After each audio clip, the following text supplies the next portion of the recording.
than it was. But let's turn our attention to the next match of the day. It's Rase versus Frozen. And Rase, a player, on the other hand, who is absolutely not safe from relegation. He is currently at the bottom of the standings.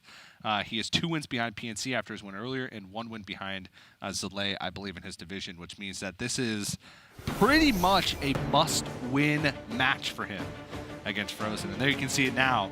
He has to win and then also hope that Zalay loses in order to have that tie scenario going at the bottom of Division B. This is something that we've asked various players about, Psycho, Fino, RDU, the players who are dealing with relegation woes in Europe. We've asked them about it a lot, and they've been very honest in their responses, where we've asked, like, are you actually watching, like, your rivals' games? Are you, like, actively rooting against them? For the most part, we've got the answers like, heck yeah, dude. Like, yes, I really want them to lose and make my life easier. And I think, that's just kind of a natural byproduct of that position that you're down in. You can see both divisions, A and B. A more so, there are kind of 2 players just getting cast away from the rest of the group. And even in Division B, depending on what Zalay's result is later today, as he plays against Just Saying in the match after this one, it could be a 2-player cast away at the bottom of Division B as well. Yeah. Pretty brutal, but that's the nature of it. And taking a look at these players' lineups, Frozen, one of the few players in Americas to bring the Highlander Mage, which we've seen have quite a good amount of success in the limited amount of times that we've seen it. It's the only favorable deck against Priest in Hearthstone Grandmasters currently right now. Yeah. We'll see if that changes. Yeah. It's not a guaranteed matchup by any stretch of the imagination. And I don't think any matchup is against Priest. I think if you said that for the next 20 games, you're only going to play against Priest, craft a deck against it, you would still only have maybe a 60% win rate, which is really saying something. Like, craft me a deck. But right now, all right, you can cast this Priest Mirror. I'll make you a deck. I should have seen what matchup it was before I've asked that question. But, yep, we're going to start up with a Priest Mirror. I think Bloody Face said it well. That's just kind of what the meta's come down to. It's just such a powerful deck. You don't want to be the player that's not on the Priest side in that game 1 because of how favorable its matchups are across the board. There was a weekend like week 4 where players brought like the super anti-Priest Warrior lineup where they would just queue Warrior first and hope to win. But Priest currently, or before the week started, Priest still had favorable against Control Warrior. Yes. Which is insane to me. Now, granted, that sample size is across the whole season, and at the beginning of the season, players weren't including things like Weapons Project, or Double Plague of Wrath, or Militia Commander, or Spellbreaker, which has improved it slightly, but it's still not a great matchup. It's a good matchup. At the start of the season, players weren't including Bwonsamdi either. They weren't. That argument goes both ways. At the beginning of the season, players weren't including Priest. I mean, you said we've had like that 1 week where America's tried to do this. We had like 6 weeks of APAC where people just weren't bringing Priest. Like, hello? Raven, Darrett, can you sort your boys out, please? Well, maybe they'll catch up eventually, but... Is someone injured? Let's get started. Hey, I got you, friend. Cleric Point beaming sidekick with Neferset Ritualist in hand.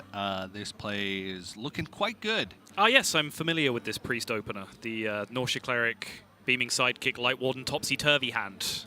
I remember it well. Well, he can... Clear. Interesting. I must consider... Pyrotopsy is actually one of the weirdly powerful opening hands you can have in the Priest Mirror. Just because 1/5s and 1/4s are going to happen on the other side of the board in the early game. Move quickly. Do you like to play with fire? Yep. Get him. Now, what if you push the 1? No. No, not interested in 1 damage? No. Okay. I feel like since we have Gallon here casting Europe, we just owe it to him to examine all situations, whether it is correct or not, to push the 1.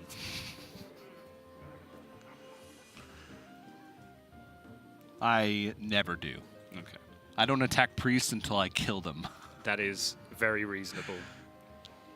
I love how like the few quest priests that are around like do the bait thing now, where they try and like get you to hit them a few times before they play their quest in the early game. I'm just sat there like, I'm not going to attack you no matter like whichever priest you are. Yeah. So like this isn't going to work. Just play your freaking quest. Actually, better advice: go back to your collection, take the quest out of your deck, and play real priest. What if you played quest in real priest? I must consider. Why? To have one less card in your mulligans to Yeah. make it more fair for everybody else. Ah, now you're talking. And actually, you can even mulligan the quest away, and it increases the TJ, likelihood TJ. that you'll get a better card from your deck. Dead meme. Those are my favorite ones. Yeah, I know. Well, with Northshire Cleric in hand from Rase, that means that he's got the follow-up consider. to this control over the board at the moment, and trying to imagine the best possible scenario for Frozen is tough. If he's really desperate, he could Northshire Cleric and heal a Wild Pyromancer to try and draw a card, but then he's effectively conceding an entire turn Yep. over to Rase. Giving up a cleric that only draws one card in this situation, which isn't really enough to swing you back from the position.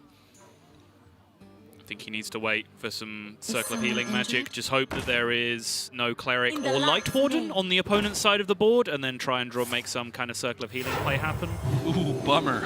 Unlucky.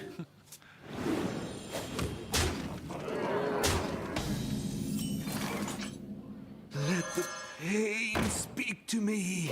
Fastest Acolyte of Pain of Frozen's entire career. Is that supposed to impress me? I thought APM was actions per minute. It's actually acolytes per minute. Frozen is killing it right now. He's not, though, because this game's been going on for many minutes.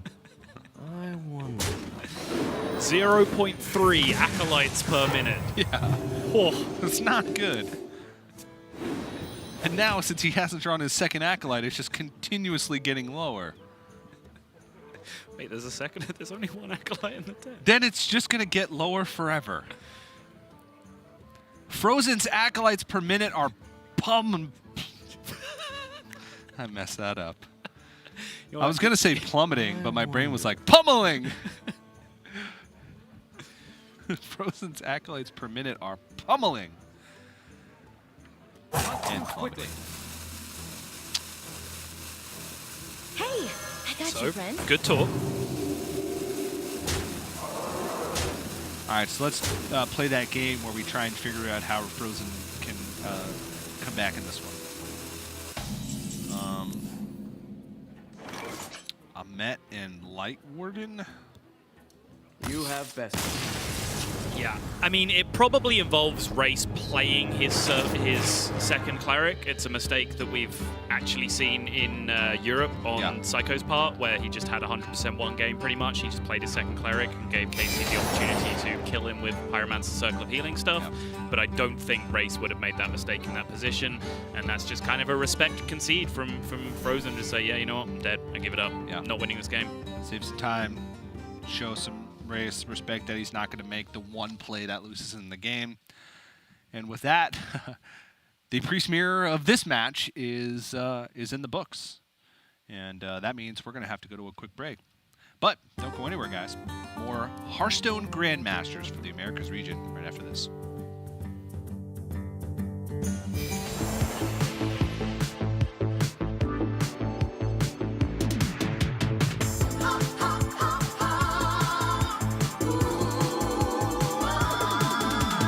Shadows are rising again, darker than they've ever been. As evil descends from the skies, the world cries out, how will we survive? Out of the hall of explorers, and up from the dusty tombs, they grab their whips and fedoras. These legends of the past know exactly what to do. There might be magic monsters, mummies in the markets, and ancient mysticism. There should be scorching deserts, adventure, monster of narcissism.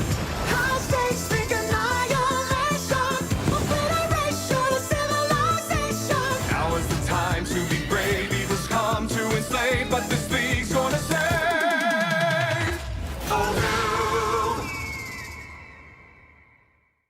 We've created a new home for all things Hearthstone Esports for both desktop and mobile users. From the homepage, you can find the latest articles, scores, and VODs. And from the navigation bar, you can find so much more. Here's how it works. Under the Grandmasters tab, you can view competitor profiles. Here you can see a player's top classes, recent decks, and watch their most recent series. You can also access the standings from this tab to help you understand where each player is in terms of playoff contention or relegation. On the schedule page, you can check the dates and times for every part of the Hearthstone Masters program. This includes the full calendar of Masters qualifiers, Masters Tour event pages, and the weekly schedule for Hearthstone Grandmasters. Looking to try your hand at the decks the pros are using? Simply click the eye on a Grandmasters match to see submitted deck lists. From here, hit the purple Copy Deck Code button and open Hearthstone to your collection. Then, create a new deck and simply answer the Create from Clipboard prompt in the affirmative. Finally, the News tab will show you Hearthstone Esports news exclusively. Dive into interviews with your favorite players and check back every so often to see what you've missed. Thanks for watching, and we'll see you in the tavern.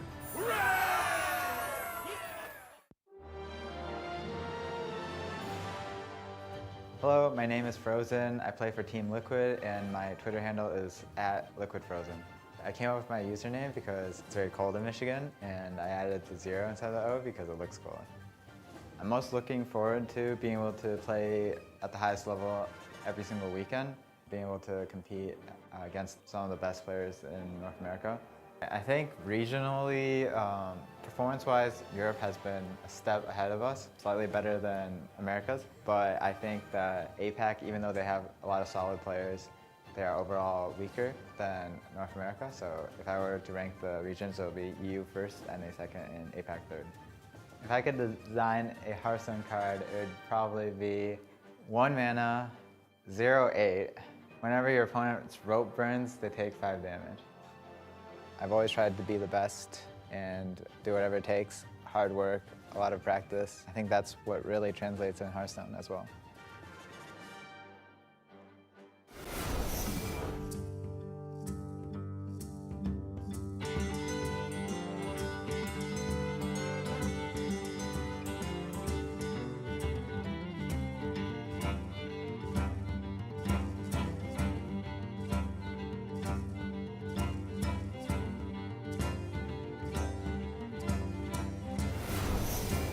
Hello, everybody. Welcome back to the America's Grandmasters. About to jump into game number 2 between Rase and Frozen. Rase picked up a pretty convincing game number 1, I'd say. But now it's time to get down to some real Hearthstone.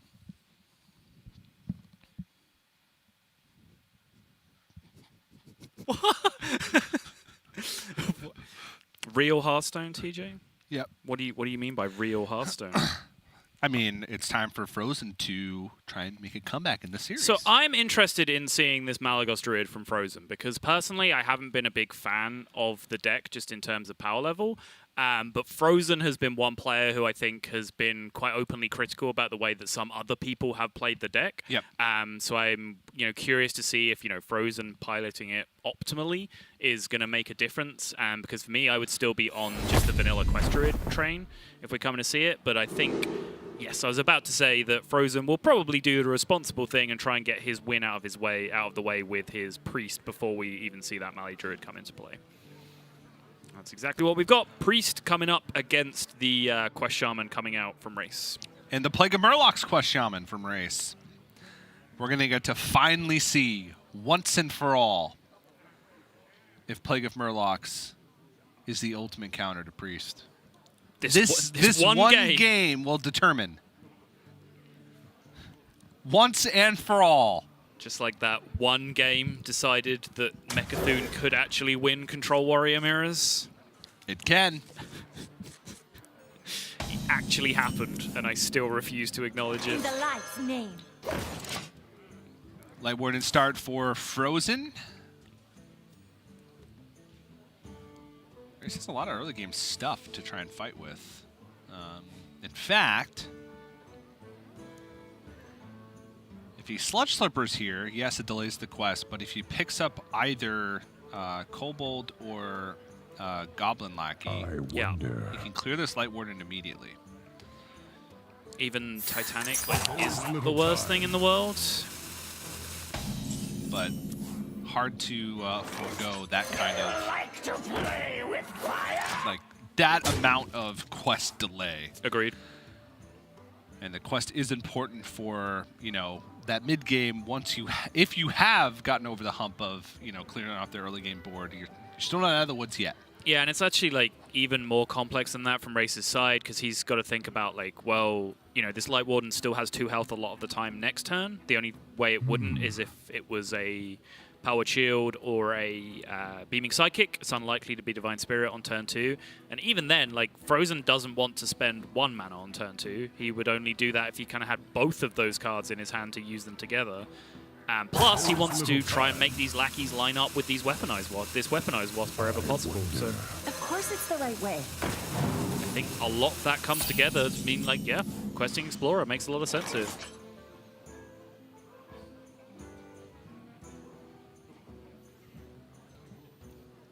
Holy moly, this can be a lot of damage.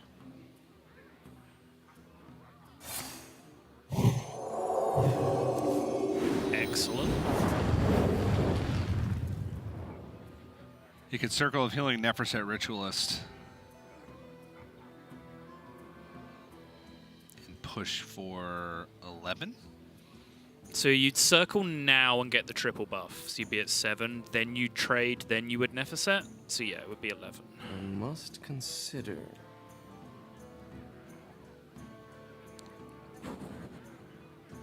You know how hard it is to turn down 11 damage, TJ? But then your very next card is Northshire Cleric. Yes, exactly. And would you trade This hand... 3+ cards for 11 damage? I would tend to. This hand does absolutely nothing if he bricks next turn.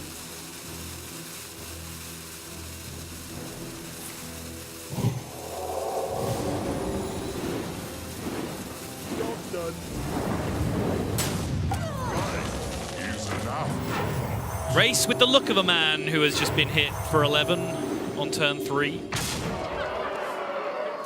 Though he has a lot of potential to fight back because this Ooh. Light Warden is still injured. Not injured. What am I saying? It's still low health. Okay. So there's one way. I'm seeing what's in the other box. If he overloads twice, it would then mean he's in a sticky spot with the Weaponized Wasp next turn. I think it's probably necessary.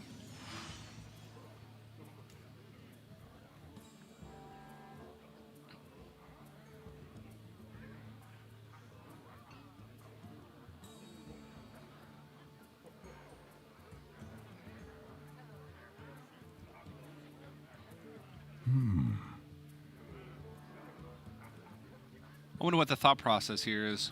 Maybe thinking about whether or not to evolve something? Right. But then you have a bunch of 1 health minions on the board with a Wild Pyromancer. Right. There's no debate in my mind what I'm rushing into.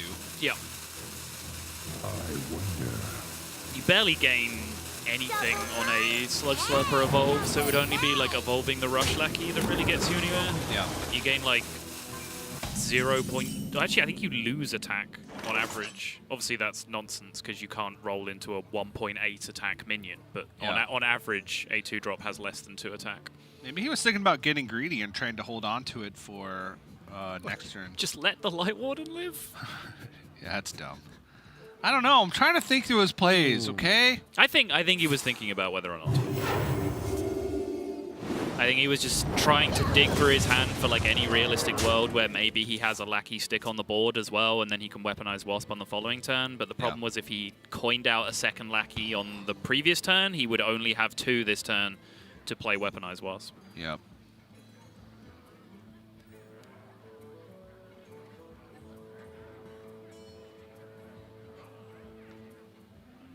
I wonder. Well, Rase knows that he's effectively at 2.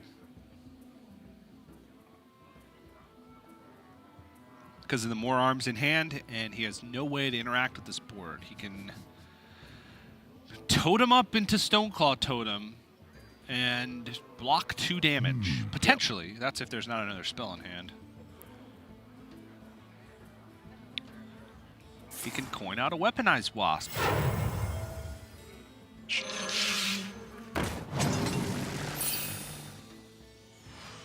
Easiest Divine Spirit draw of my life. There is little time.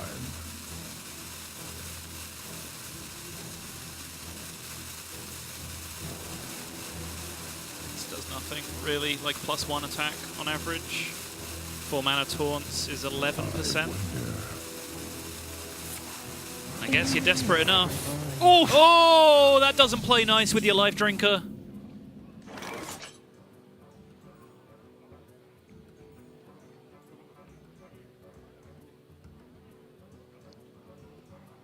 Actually, no, I respect Mutate, because he also has like a 5% chance to get a charge or a rush minion, plus 11% for a taunt, both of which are pretty good for him in that spot. Like if he just like gets a Korkron or something and can value trade into the 2/2 or something like that. Yeah, Korkron. Restless Mummy. Militia Commander, it wouldn't have its battle cry, so it would just trade into the 2/2, but it'd be same as Korkron Elite. Restless Mummy would be the gas though, right? Yeah, just kill the Pyro. Yeah, I respect that Mutate. The more I look at it, it makes sense.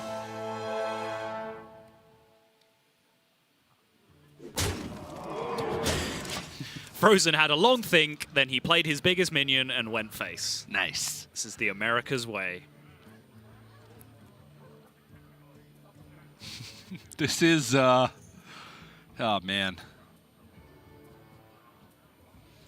Is there anything he can do to get out of this? On board even. I Like mean, we can see there's an inner fire that's just going to kill him if I'm at sticks. I mean, he knows that if any minion sticks, he's dead because of more arms. Yes. The chaotic neutral in me just wants to see Life Drinker happen with a So you trade Orkanai on board. You could trade the Orkanai into the Wild Pyromancer, Life Drinker, Witchy Lackey, and hope you get Celiax. Sure. Okay. 1 in 88. Yikes. Any other 5 mana minions that save him in that scenario? He would go up to 7, so on board Muck, the Muck Hunter. Ooh! That's exciting. Yeah, actually. Trades into that. Life Drinkers goes up to exactly 7. Look, Rase is excited, okay? Rase did a good thing that turn from his perspective, but then Priest did the bad thing to him. All right. Well, both players have Priest wins out of the way, which means we're going to a game number 3 to determine who's going to win this series. I want to see the Mali Druid, TJ. I also want to see Can you some use Mali Druid. your powers of influence over Frozen to make him cue the Mali Druid, I have please? 0 power of influence over Frozen. Just tell him to stop queuing so passively, all right? I should just say that he's queuing passively. Ah. And then he'll try and aggressively prove me wrong. But no control. I don't have control over anyone. Not even you. Even Least of all me. Least of all. No. Yeah, Malagos Druid. Do you think it's going to be Malagos Druid? Well, Rase has the spell word Jeweler. He does. He does indeed. I don't know how much that...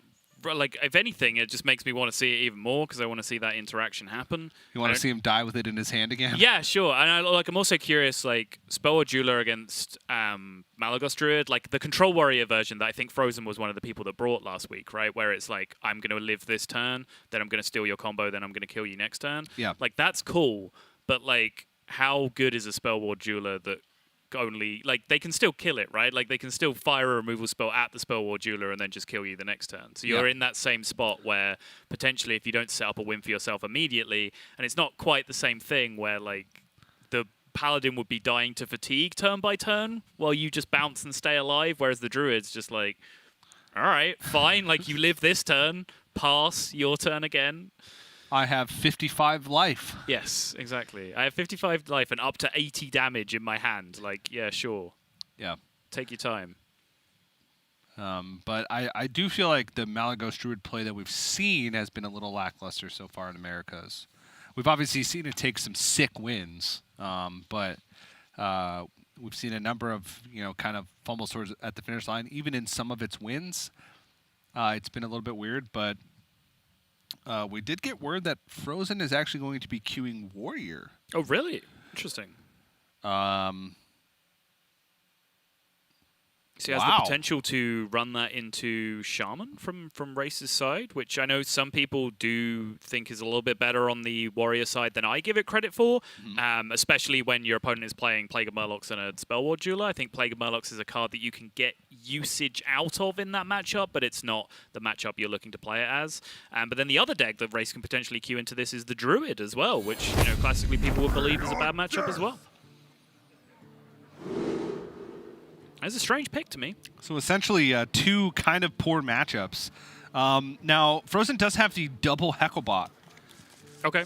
Which, against Druid, I think is pretty good because a lot of the minions you're going to pull are very high-value minions that can sometimes reduce like multiple waves of potential threats.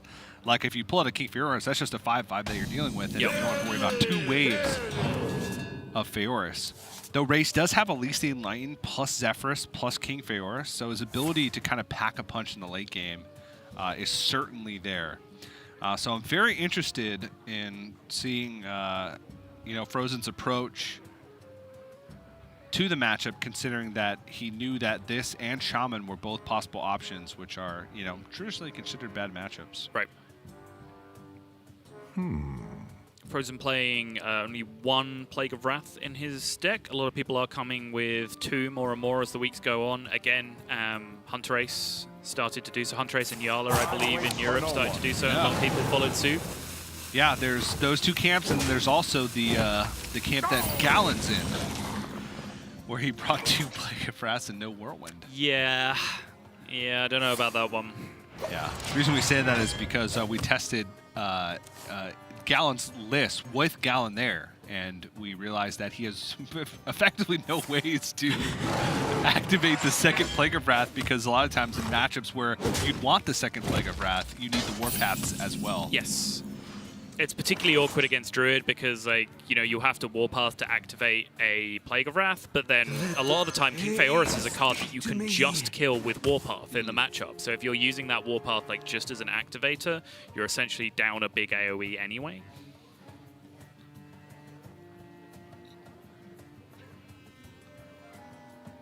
He just looked like he was hoping for something else. But he's got 2 Oasis Surgers in his hand. I'm looking really hard at the names of the cards in Race's hand, and I'm not seeing one called Nourish. I imagine that is a concern. That could be a concern, yes. But he's got another turn to find it. He's got 2 turns to find it. And it's like he's doing nothing in preparation. No, he's very, very happy playing threats for a little while just yet.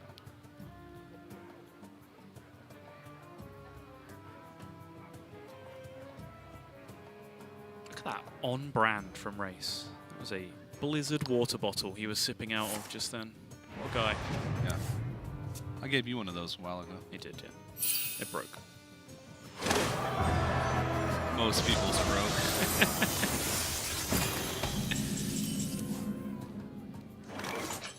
broke. Ooh. I'm ripping a Heckler. Yeah? Why wouldn't you? Do you have Armadillo in hand? Yeah, I was leaned back too far. Didn't see it. I'm not ripping a Heckler. I wonder.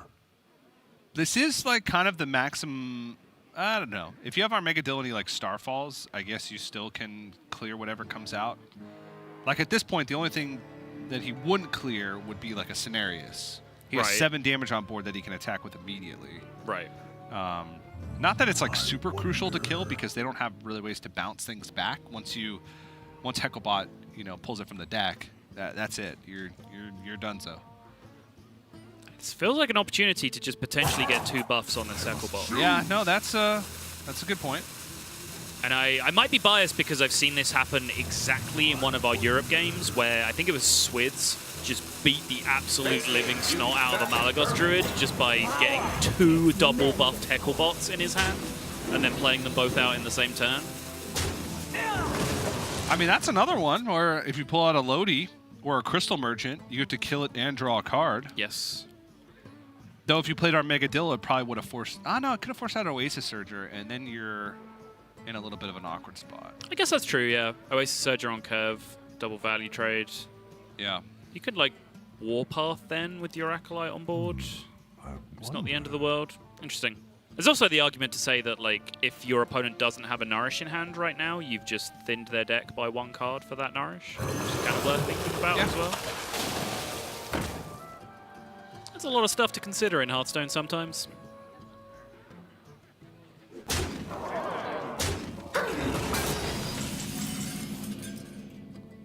Feels like such a bad play to make, considering that this Restless Mummy 2-for-1'd and drew a card. Yes.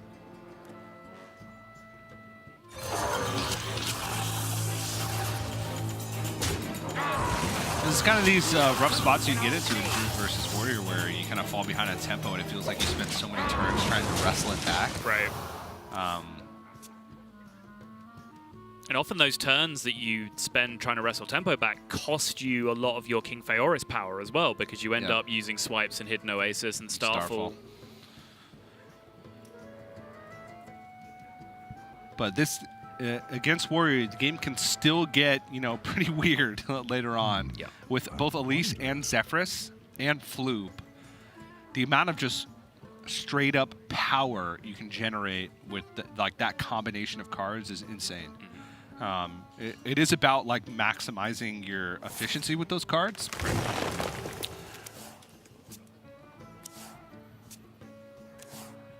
And there's some like weird interactions with like Elise and Floop that you also have to keep note of. Because if you copy a hand with Floop, both Floops in your hand will be different. Yeah, it's fine. I'm not pro down. I know how that works. Okay. Don't worry about it. You watched that. Yeah, I did. TJ was just like... I had to explain it. Yeah, TJ was just like, yeah, you're just describing how it works, Dan. Yeah. Yeah.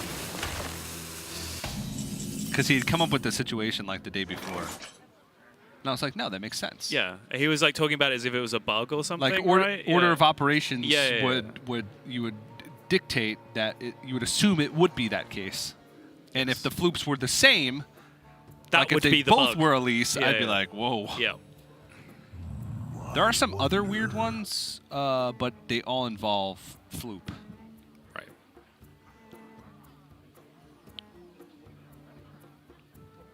So Frozen does play Double Weapons Project. That's the law. But it seems like he's just valuing massive pressure here.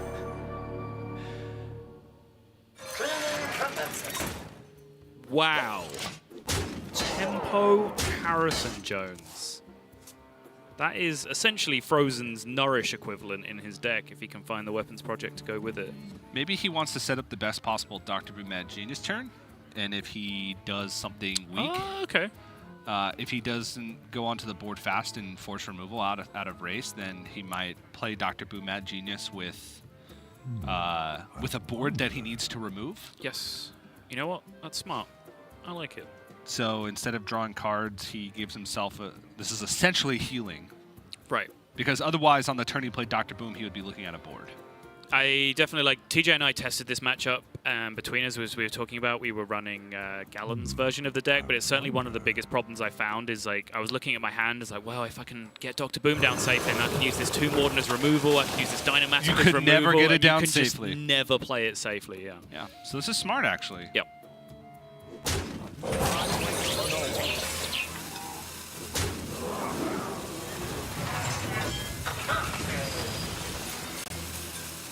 Now, it's not going to work out. But the theory behind it, he's still going to take 10.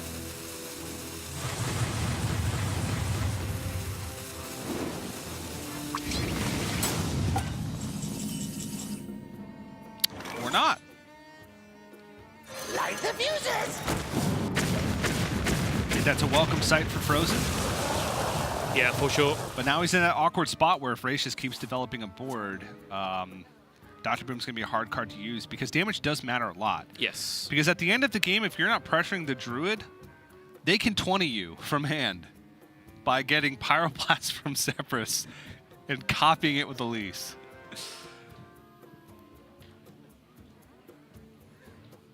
What to do? Everybody laughs at me when I say that combo, but Warrior's not doing anything to you. You can just spend the time dealing 20 to them over 2 turns.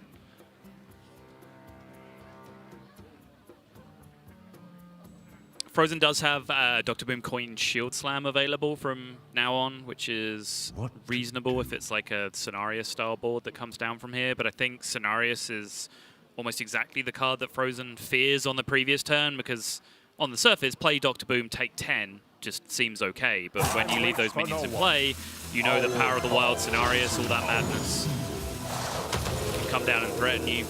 Oh. Is that a Spirit of the Tiger? Yep, sure is. That's kind of nuts. It'll die, though. It's not, because this board is dying. There was some potential for some cool upside there. That trade need to happen. If He doesn't want to wants spend his coin. Sure. Yeah, coin for 3 damage to face doesn't seem worth it. Makes sense. Yeah, because now if he can coin and get 3 damage to face. With Dr. Boom. Yeah. Yeah. But it has the high upside of being able to coin and gain 7.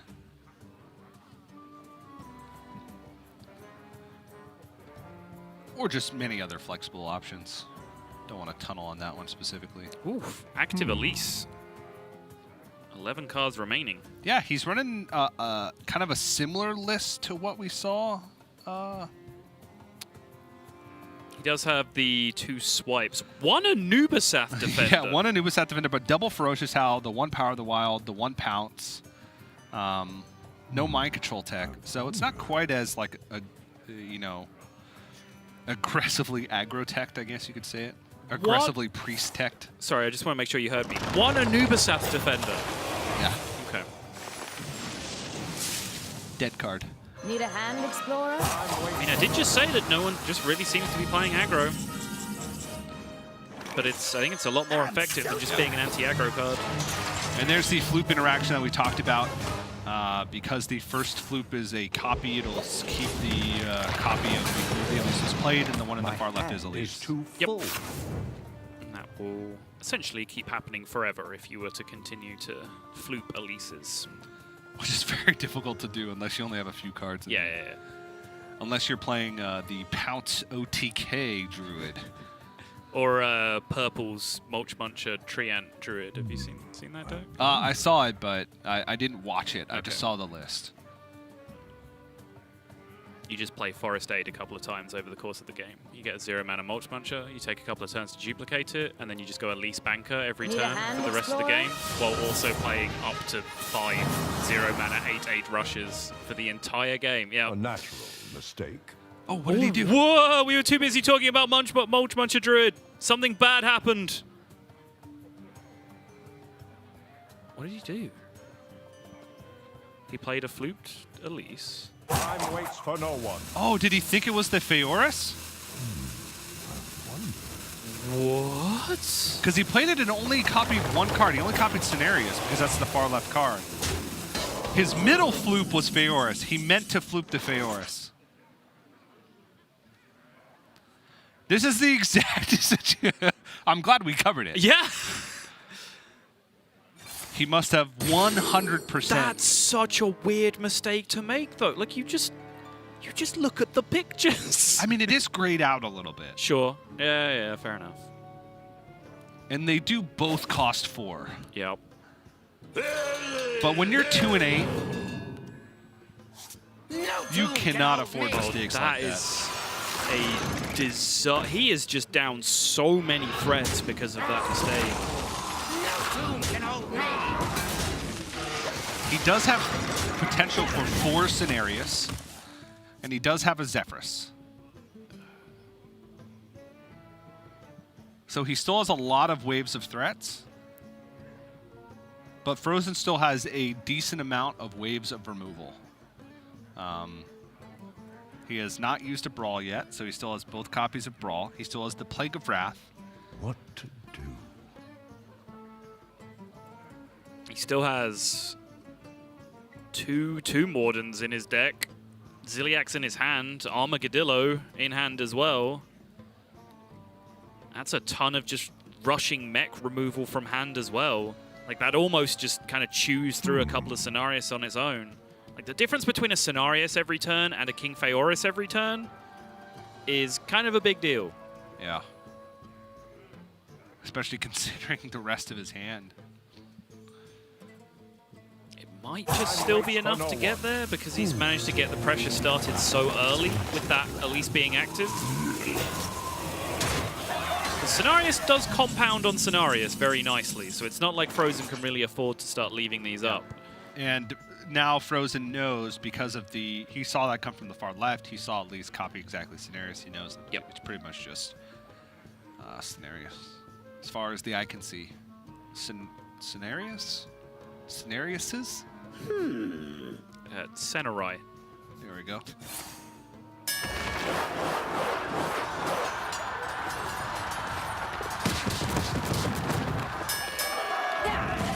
Light the fuses!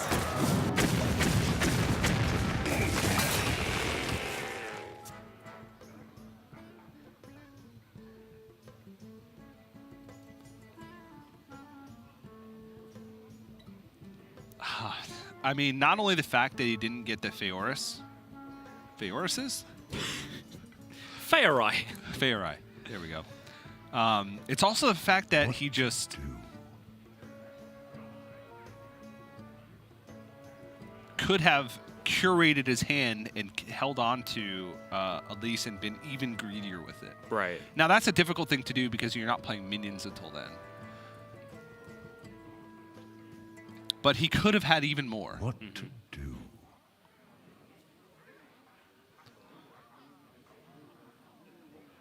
I mean, I kind of liked his plan. Because he was through the deck so early to Elise being active, I kind of liked it, right? Just Elise that turn and then just King Phaeorus every turn until the game ends. It made sense. Yeah. And getting use out of Innervate here just to, you know, put another 3/6 on the board. Try and protect it a little bit. There is that Tomb Warden now. Can Frozen find the time to get this down? I will tell you one thing, and that is if Rase ever allows Frozen the turn to get down an Armagadillo and doesn't punish him for it, that's when this game's going to run away from him.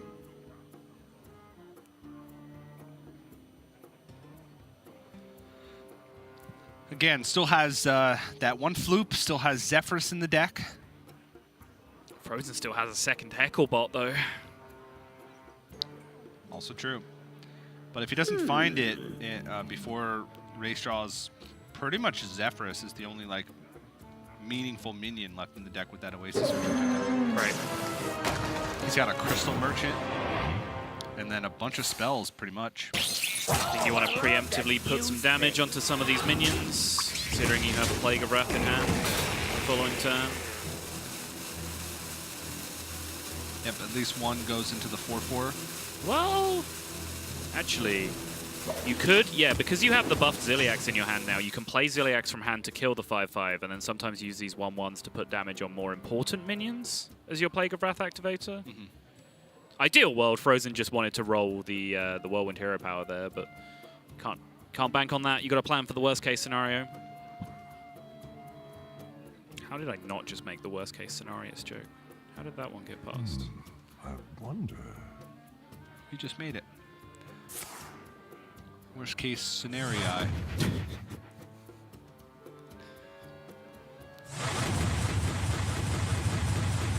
All right. Here goes the last Floop. All in. Frozen needs a clear. He also needs some life gain. There's double swipe in hand, and there's actually a swipe in the deck. And a Zephyrus.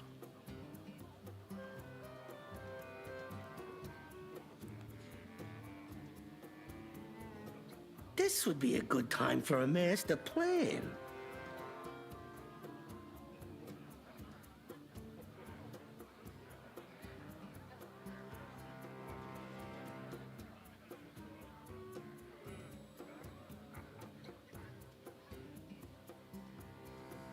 Don't see it. No. Oh, mortuary machine. Mecharoo and Eternium Rover lets you damage 3 things this turn. And then It's just not good enough. there's still 15 damage on board. You go up to 13. Yep. And he could coin out weapons project, but you also give the weapon to your opponent, so it offsets, so you gain 4. Precision. Yikes. Yeah. Goes up to 17. Starfall. Starfall on its own. Starfall he'd go up to... He'd gain another 4, so he'd go up to 27. And there is... 23, a lot, 25. a lot more than yeah, 27. Zephyrus just solved the problem enormously. Starfall and Swipe, I believe, was just lethal anyway. Yeah. I think it was Xaxes. But let's let Zephyrus have some fun. I think like Starfall, Zephyr, Savage Roars might be like the cleanest. Sure. The most mana utilization.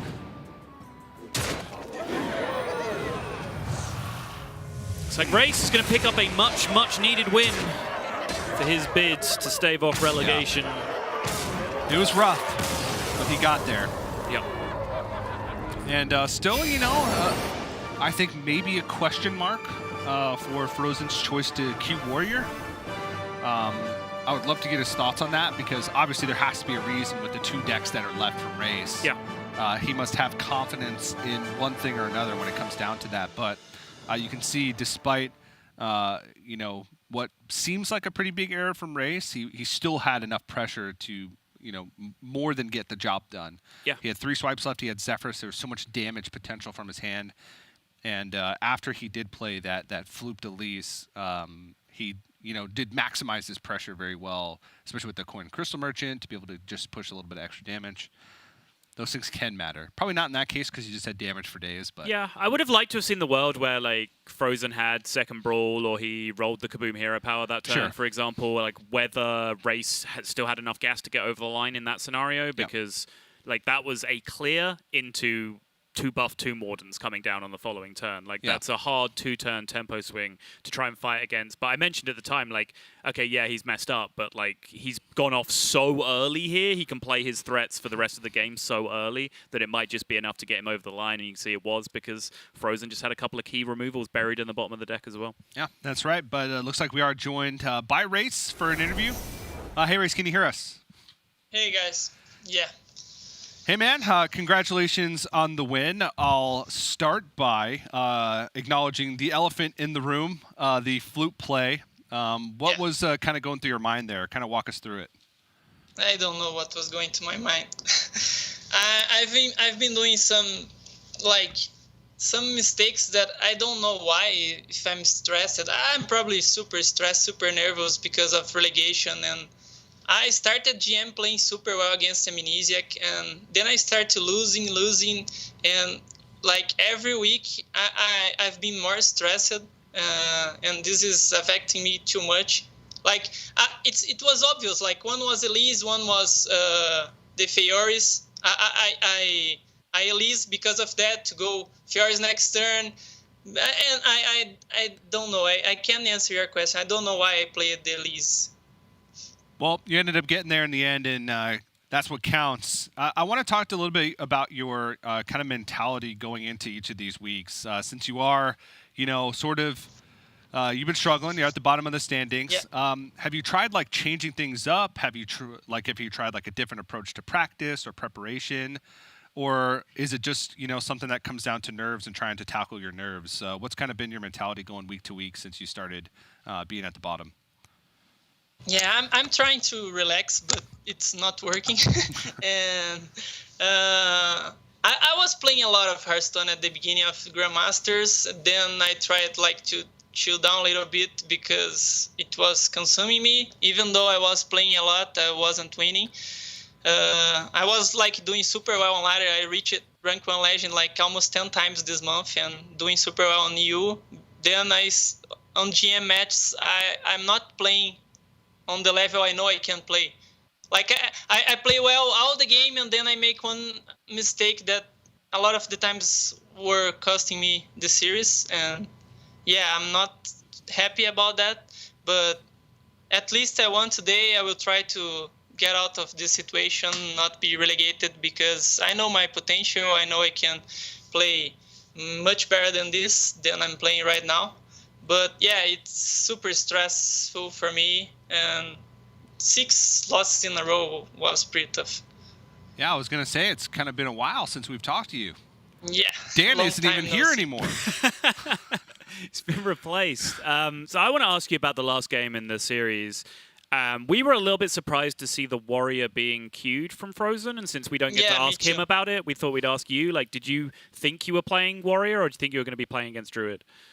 No, I thought he was going to play with Druid. Because, like, Mali Druid's favor against Shaman.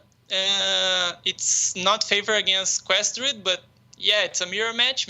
Maybe I don't draw Nourish and he win. Because I feel Druid and Shaman are both pretty favor against Warrior.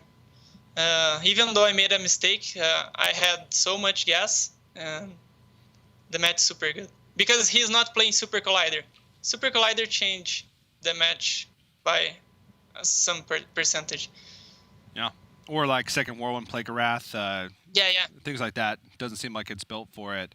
But you did get a win. Does this give you, some confidence moving forward? Do you think that, this is going to help you relax?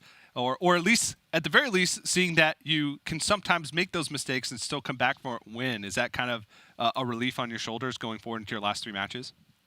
Yeah, it wasn't the way I was looking to win, but at least it's a win. On my situation, I can ask for more. And last week I will face PNC and Zalay, so it will probably comes down to next week.